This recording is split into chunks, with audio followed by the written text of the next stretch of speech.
Hey, what's going on, dudes and dudettes? I am the Mystical Green Beanie, and welcome to my best of, worst of review for X-Men Apocalypse. And wow, I really must say that I disagree with the critics on this, like, a lot. Because currently, this has a 47% on Rotten Tomatoes, and that is less than X-Men The Last Stand. So really? That low? That many people dislike this movie? Okay, I mean it's not a perfect movie by any stretch of the imagination, but it is in no way a bad movie. But I'll touch on that more in my review. So with that said, I guess we'll get started. And as always, we're gonna start with the positives. So let's start with the best of. First thing I have to mention is the villain. So far, Apocalypse is the only comic book movie villain alongside Ajax from Deadpool to have a clear motivation and viable plan. Because Lex Luthor's plot makes no sense whatsoever. Please don't try to defend it. It is terrible, it's stupid, and no. That was bad.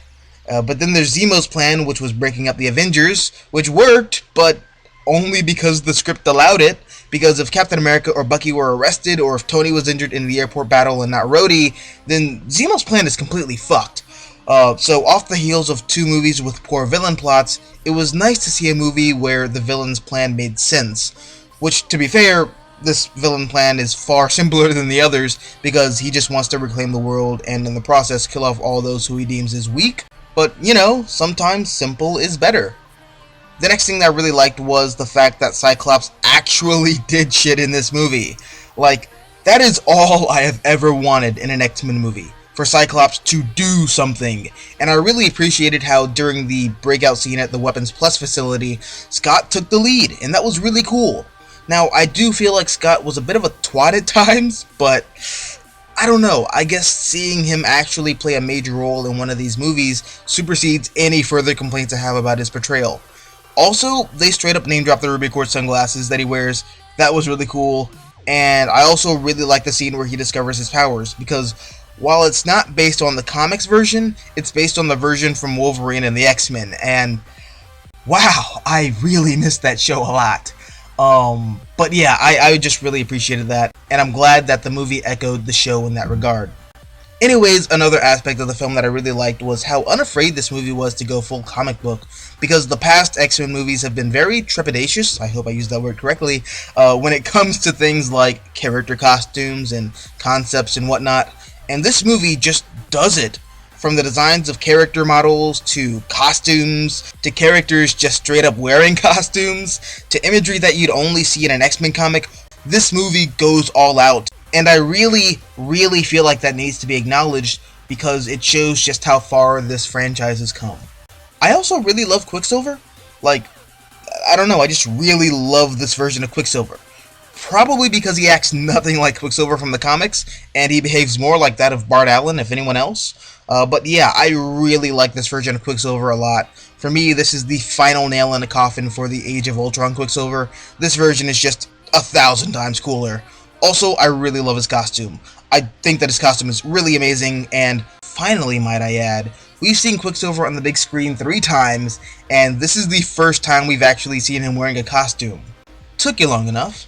Another thing that I thought was really cool was that we finally got to see the Phoenix, but like, the real Phoenix, and not that weird telekinetic Evil Dead Phoenix that we got in X-Men The Last Stand. I mean, like, the real Phoenix, with like the psychic fire and all that. I just felt like that was one of the major things that I needed to address, because I am so glad that they finally got the Phoenix right. Well, you know, visually speaking, that is. And I may or may not do a theory video on all this, but yeah, seeing the Phoenix in this movie really got me excited to see where this universe goes next. Finally, this movie has the perfect blend of fanfare and good storytelling, because there is a lot of fan service in this movie, but it also serves the story as opposed to it being the other way around. And a lot of times, comic book movie adaptations have a hard time doing this. But this movie found a way to appeal to me as a comic book fan while not betraying the story it was trying to tell in wrapping up this trilogy. But yeah, those were just some of the things that I really liked about this movie. Again, these aren't all the things I liked, but these are just the highlights.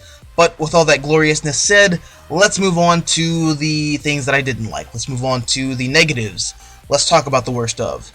And I know that I'm not alone in this, but Jennifer Lawrence is just not doing it for me anymore in these movies. And I'm one of those weird people who doesn't mind the fact that she's in this movie so prominently, because if you look at X-Men First Class, Days of Futures Past, and Apocalypse as a trilogy, then you'll see that this whole story is crafted around these four characters: Charles, Magneto, Hank, and Mystique.